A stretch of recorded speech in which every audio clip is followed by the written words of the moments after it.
অন্ধকার কবরের মধ্যে ভাই বেরাদার, বিবি, বাল বাচ্চা, আত্মীয় স্বজন কেউ নাই, কেউ নাই।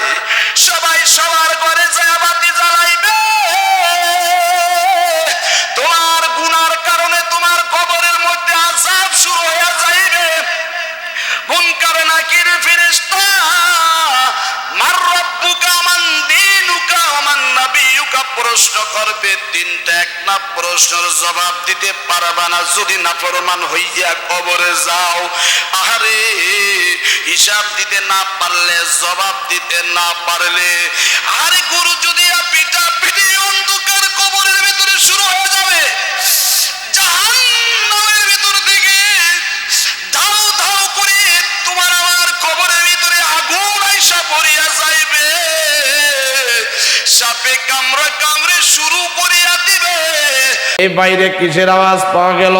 শোয়ার সময় দেখ খাটের নিচে আবার কেউ পালাইয়া রইল নি। শত্রুর ভয়, মানুষ মানুষের ভয়। মানুষ এখন মানুষকে যেই পরিমাণ ভয় করে, এই পরিমাণ ভয় এখন শয়তান যেও করে না। কথা কেন, কথা কেন? শয়তানও ইদানিং মানে কিছু কিছু মানুষ আছে এমন শয়তানি করে, শয়তানের দায় দায়িত্ব মনে হয় জানি মানুষের উপর দিয়া গেছে। এখন শয়তান আছে রিটার্নি। মানুষ শয়তান তারা এমনই কিছু হইতাছে সমাজের মধ্যে, হয় কি হয় না? এর জন্য আমার আল্লাহ বলেন মিনাল জিন্নাতি ওয়ান নাস। আল্লাহ তুমি আমাকে জিন শয়তান এবং মানুষ শয়তান থেকে হেফাজত রাখো। আরে মানুষ আবার শয়তান হয় কেমনে? হ্যাঁ, হয় কি হয় না? তার আচরণ হয় শয়তানের মতো, এই জন্য বলা হয় তাকে মানুষ শয়তান। কথা ঠিক না বেটি? ওই লোকটা যদি মারা যায় ওই হালতে মনে হয় ইমান নিয়ে কবরে গেল। কথা কেনা, কথা কেনা? বেঈমান হইয়া কবরে চলিয়া গেল। এ মুসলমান ভাইরারে আমার, বর্তমান জামানায় এমন পরিস্থিতি মানুষের, মানুষ মানুষকে বিশ্বাস করতে পারে না, মানুষ মানুষের প্রতি ঈমান রাখতে পারে না, মানুষ মানুষকে এখন আর আগের মতো ভালোবাসে না, আত্মীয় স্বজনদের প্রতি এখন আর আগের মতো মহাব্বত নাই, ভালোবাসা নাই। আগে দেখছি আমি ছোটকালে ঈদ আসলে পরে মানুষ প্রত্যেকের বাড়িতে বাড়িতে সিরিয়াল দিয়া খাইতে যাইতো বিকালবেলা। কথা কেন? এখন যায়? হ্যাঁ যায় কেউ? এখন ডাকও দেয় না আর কেউ যায়ও না। তা মোহাব্বত কমছে না বাড়ছে? তা মানুষের ইমানি হালত বাড়ছে না কমছে? এখন আর কেউ কাউকে বিশ্বাস করে না।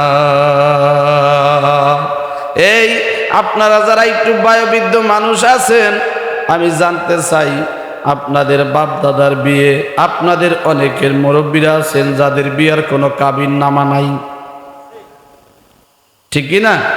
অনেকের কাবিন নামা নাই। দুইজনের মধ্যে কালেমা পড়াইয়া মিলাইয়া দিছে, তারা সংসার করিয়া গেছে, কোনো ঝামেলা হয় নাই।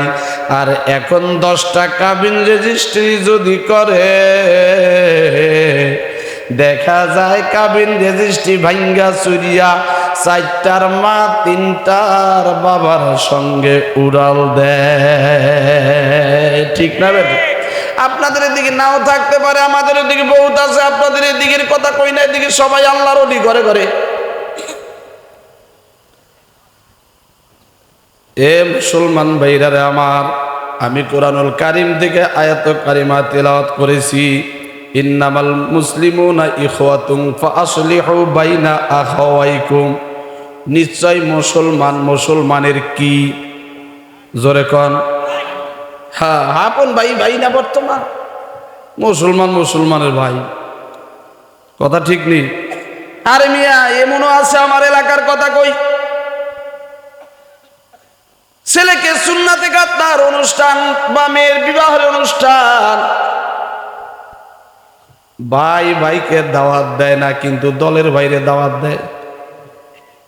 আপনাদের এদিকে নাও থাকতে পারে, এদিকে নাই।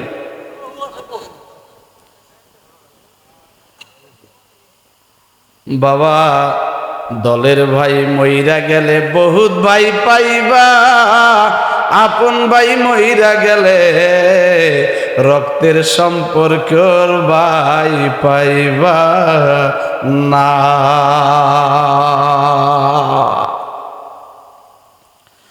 রক্তের ভাইয়ের যে একটা টান, দলের ভাইয়ের টানটা কিন্তু স্বার্থবাদী টান। দলের ভাই থাকবে কতদিন, তোমার গায়ে শক্তি থাকবে যতদিন, দুর্বল হইয়া যাইবা দলের ভাই তোমাকে আর টান দিবে না, জিজ্ঞাসাও করবে না।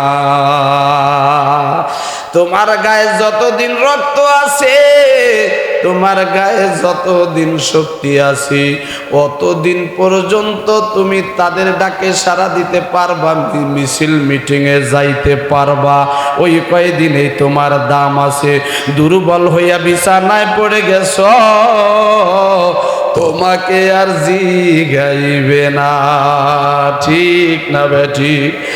আর আপন ভাই পাশের ঘরে আইসা জিজ্ঞাসা করে কিছুক্ষণ পরে, ও মিয়া ভাই তোমার কাছে কেমন লাগে, ও মেজো ভাই তোমার কাছে কেমন লাগে?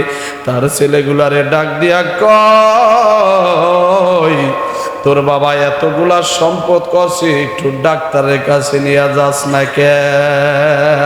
দলের ভাই আইসা কিন্তু কোনোদিন ডাক্তারের কথা উল্লেখ করবে না। এজন্য একটা বিষয় মনে রাখবে,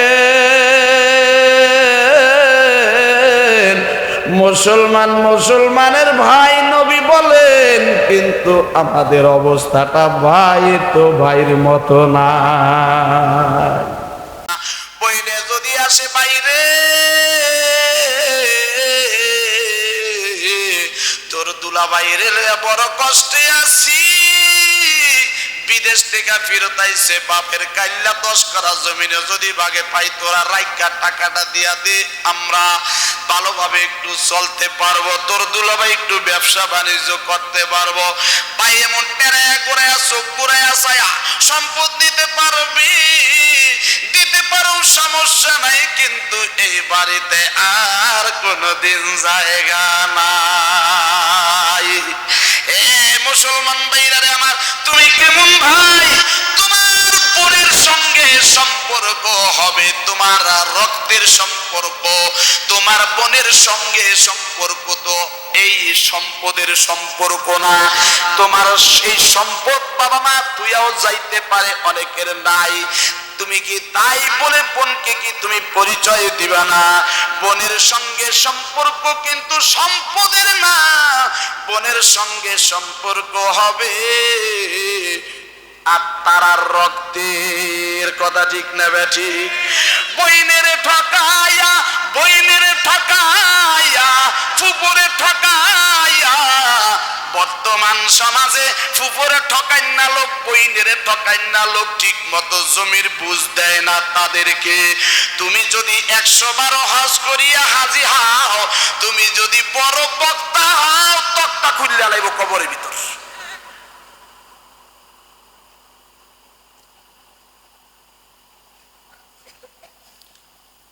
রাগ হইতাছেন? বেজার হইতাছেন? এই রোগে আক্রান্ত, এই রোগে আক্রান্ত প্রায় মানুষ। কথা কয় না? কথা কয় কি করিয়া যাইতেছেন?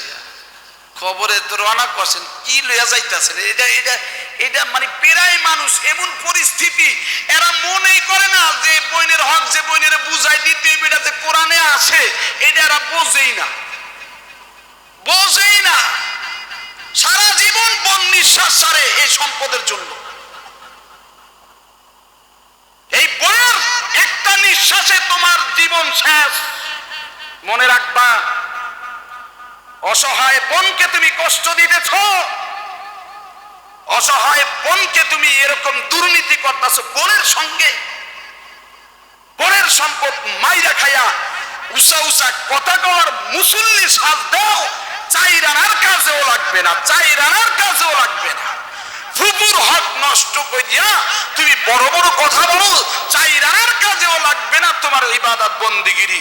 ভাই ভাইয়ের সম্পদ খাইয়া, ভাইকে ঠকাইয়া, পাড়া প্রতিবেশীকে ঠকাইয়া তুমি ইবাদত বন্দিগিরিতে লিপ্তে আসো, চাইরানার কাজেও লাগবে না। তাদের হক বুঝিয়ে দেন, তাদের হক বুঝিয়ে দেন।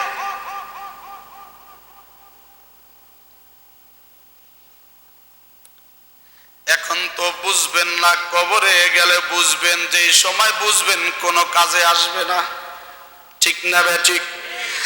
এ মুসলমান, রাজার চরের মুসলমান, আমি আপনাদের বলতে চাই, অনেক বিষয় নিয়ে বয়ান করলাম। কোন বয়ান আজকে বাড়িতে নিতে না পারলেও এই বয়ানটা বাড়িতে নিয়ে যাইবেন। ফুফু যেন নিঃশ্বাস না দেয় আপনার উপরে, আপনার বোন যেন আপনার উপরে নিঃশ্বাস না ফেলে। এ বাবা, বোনের নতুন দরদি, মায়ের পরে বোন হয় দরদি। এই দুনিয়ার তোমার সাথী, তোমার বিবি, তোমার এই বিবি স্বার্থ আছে, যতদিন তিনি থাকবে ততদিন। তোমার মা কিন্তু স্বার্থবিহীন তোমাকে ভালোবাসে, তোমার বাবা কিন্তু তোমাকে স্বার্থবিহীন ভালোবাসে। তোমার রক্তের বোন, তিনিও তোমাকে স্বার্থবিহীন ভালোবাসা দিয়েছে। বর্তমান জামানায় বোনেরা ভাইয়ের জন্য যতটুকুন করে,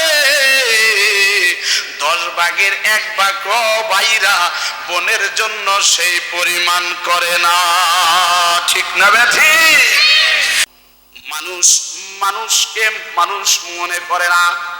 আল্লাহ বলেন, ওয়াতিলকাল আইয়ামু নুদাউলুহা বাইনান নাস। আল্লাহ কারোরে ধনী বানাইবেন, কারোরে গরিব বানাইবেন, এটা কার ইচ্ছা? আল্লাহর ইচ্ছা। আল্লাহ কারোরে ধনী বানায়, কারোরে গরিব বানায়। সবাই যদি ধনী হইতো কেউ কারো কথা শুনতো না।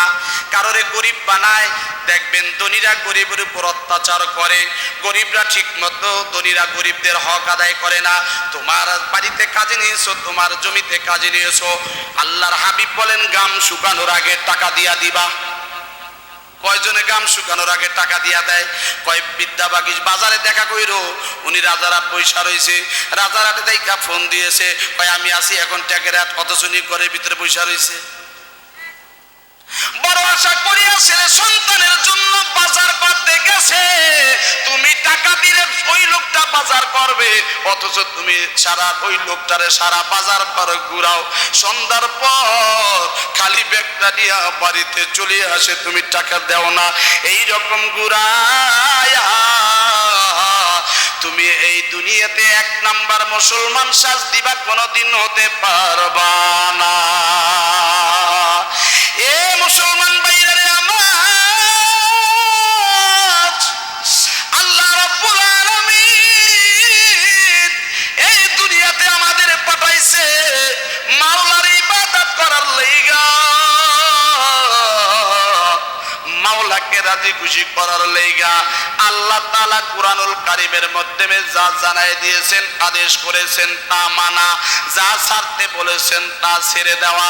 কিন্তু আজকে করুম, কালকে করুম, আজকে ভালো হইয়া যান, কালকে ভালো হইয়া যান, হইতে হইতে হইতে হইতে হঠাৎ করে আয়নায় মুখ দেখি যে শরীরের চামড়াগুলো কুচাইয়া গেছে, মুখের দাঁতগুলা পড়িয়া গেছে। হয় কি হয় না? জোরে কোন। এ মিয়া, বয়স হইয়া গেছে, উত্তর দক্ষিণ করিয়া শোয়া দিছে, সাকরাতুল মউত শুরু হয়ে গেছে, মৃত্যুর কষ্ট শুরু হয়ে গেছে, মৃত্যুর যন্ত্রণা শুরু হয়ে গেছে। বাবা, তোমার ওই ছেলেরা তোমাকে ডাক্তারের কাছেও নিবে না, চিন্তা করবে বাবা তো মারা যাবে, বয়স হয়ে গেছি, হয়তো বা 2 দিন বাচ্চা থাকতেও পারে, নাও পারে, অনার্থক টাকা খরচ করিয়া লাভ নাই। এইভাবে বাবা উত্তর দক্ষিণ করিয়া শুয়ে রাখছে। হঠাৎ করে আজরাইল আইসা দরজার কাছে দাঁড়ায়া যায়। যেই ব্যক্তি নাফরমান বান্দার রূহতেই সময় কবজ করতে আসে, ওই সময় নাফরমান বান্দার রূহটা কবজ করে খুব কষ্টের মাধ্যমে।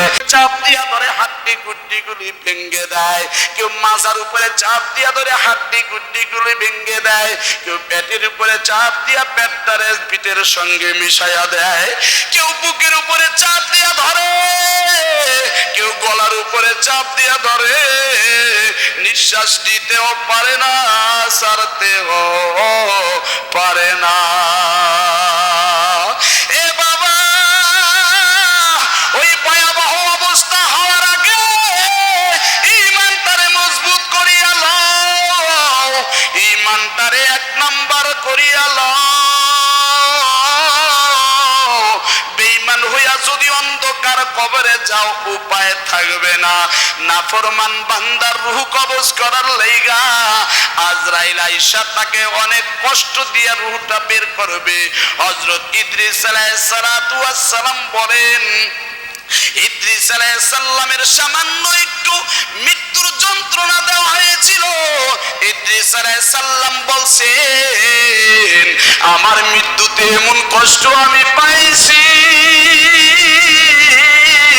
একটা উঁচু জায়গায় যদি একটা তেজি বকরিকে বেঁধে জীবিত ছাগলকে বাইদা যদি ওইটার মাথা থেকে চামড়াটা একটা টান দিয়া যদি নাভি পর্যন্ত আনা হয়, ওই ছাগলটা যেমন কষ্ট পায়, দ্বিতীয় টান দিয়া পা পর্যন্ত বাড়াইয়া দেয়, ওই বকরিটা যেমন কষ্ট পায়, তার চেয়ে বেশি কষ্ট মৃত্যুর যন্ত্রণা। বুকের উপরে তাবা মারিয়া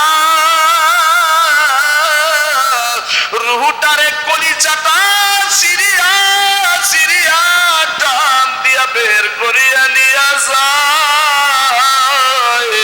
তোমার আমার দেহটা নিথর দেহ মাটিতে জমিনে গাছের মতো পড়িয়া রয়। এ মুসলমান ভাইরা রে আমার, একটু খেয়াল করিয়া দেখো, কত মানুষ চলে গেল, কত মানুষ কত মৃত্যুর যন্ত্রণা ভোগ করলো, কেউ তো কারো খবর নাই।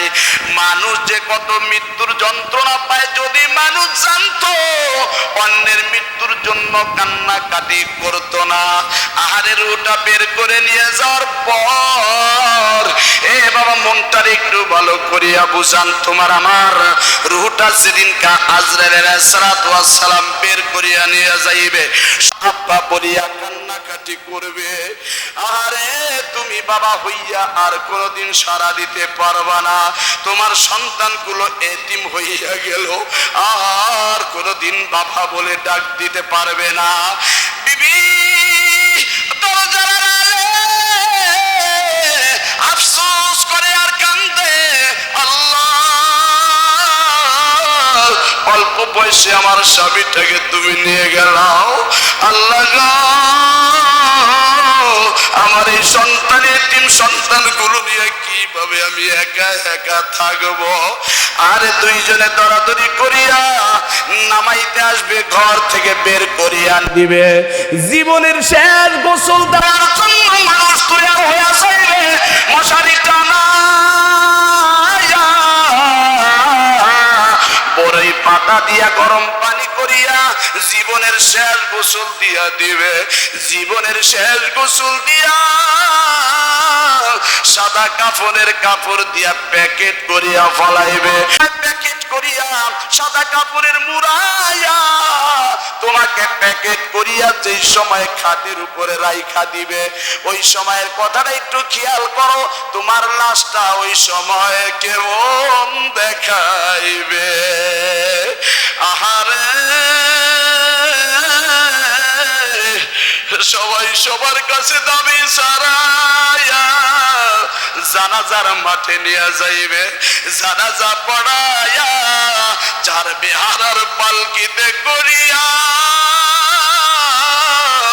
বাড়ি থেকে বের করিয়া নিয়ে যাইবে, কান্দে করিয়া তোমার লাশটা কবরস্থানের দিক রওনা করবে নিয়া কবরের পাশে যাইয়া খাটটারে কবরের পাশে রাইখা দুইজনে নাইমা কবরের ভিতরে তোমার আমার লাশটা রেখে দিবে।